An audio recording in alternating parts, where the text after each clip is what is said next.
मूर्खों की फहरिस्त। बादशाह अकबर घुड़सवारी के इतने शौकीन थे कि पसंद आने पर घोड़े का मुंह मांगा दाम देने को तैयार रहते थे। दूर दराज में मुल्कों जैसे अरब, पर्शिया आदि से घोड़े के विक्रेता मजबूत व आकर्षक घोड़े लेकर दरबार में आया करते थे।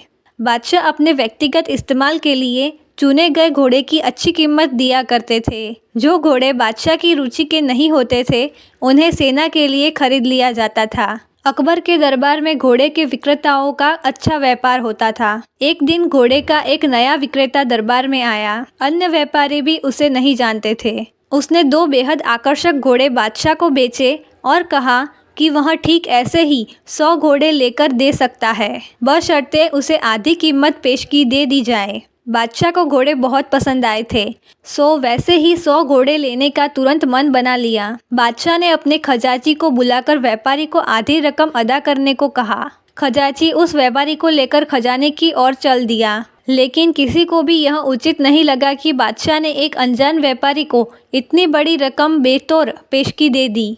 लेकिन विरोध जताने की हिम्मत किसी के पास न थी। सभी चाहते थे कि बिरबल यह मामला उठाए। बिरबल भी इस सौदे से खुश न था। वह बोला, हुजूर, कल मुझे आपने शहर भर के मूर्खों की सूची बनाने को कहा था। मुझे खेद है कि उस सूची में आपका नाम सबसे ऊपर है। बादशाह अकबर का चेहरा मारे गुस्से के सुर्ख हो गया।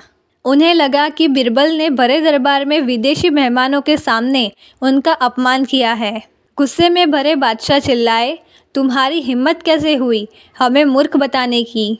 क्षमा करे बादशाह सलामत। बिरबल अपना सिर झुकाते हुए सम्मानित लहजे में बोला, आप चाहे तो मेरा सर कलम करवा दे। यदि आपके कहने पर तैयार की गई मूर्खों की फहरिस्त में आपका नाम सबसे ऊपर रखना आपको गलत लगे।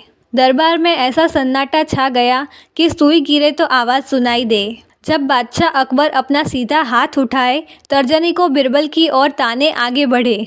दरबार में मौजूद सभी लोगों की सांस जैसे थम सी गई थी। उत्सुकता व उत्तेजना सभी के चेहरे पर नृत्य कर रही थी। उन्हें लगा कि बादशाह सलामत बिरबल का सिर धड़ से अलग कर देंगे। इससे पहले किसी को इतनी हिम्मत न हुई थी कि बादशाह को मूर्ख कहे, लेकिन बादशाह ने अपना हाथ बिरबल के कंधे पर रख दिया।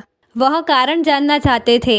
बिरबल समझ गया कि बादशाह क्या चाहते हैं। वह बोला, आपने घोड़ों के ऐसे व्यापारी को बिना सोचे समझे एक मोटी रकम पेशगी दे दी, जिसका अता पता कोई नहीं जानता।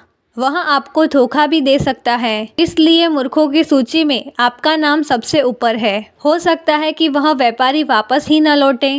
वह किसी अन्य देश में जाकर बस जाएगा और आपको ढूंढे नहीं मिलेगा। किसी से कोई भी सौदा करने से पूर्व उसके बारे में जानकारी तो होनी ही चाहिए। उस व्यापारी ने आपको मात्र 2 घोड़े ही बेचे और आप इतना मोहित हो गए कि मोटी रकम बिना उसको जाने पहचाने ही दे दी। यही कारण है बस। तुरंत खजाने में जाओ और रकम की अदायगी रुकवा दो। अकबर ने तुरंत अपने एक सेवक को दौड़ाया। बिरबल बोला, अब आपका नाम उस सूची में नहीं रहेगा। बादशाह अकबर कुछ क्षण तो बिरबल को घूरते रहे, फिर अपनी दृष्टि दरबारियों पर केंद्रित कर ठहाका लगाकर हंस पड़े। सभी लोगों ने राहत की सांस ली कि बादशाह को अपनी गलती का एहसास हो गया था। हंसी में दरबारियों ने भी साथ दिया और बिरबल की चतुराई की एक स्वर में प्रशंसा की।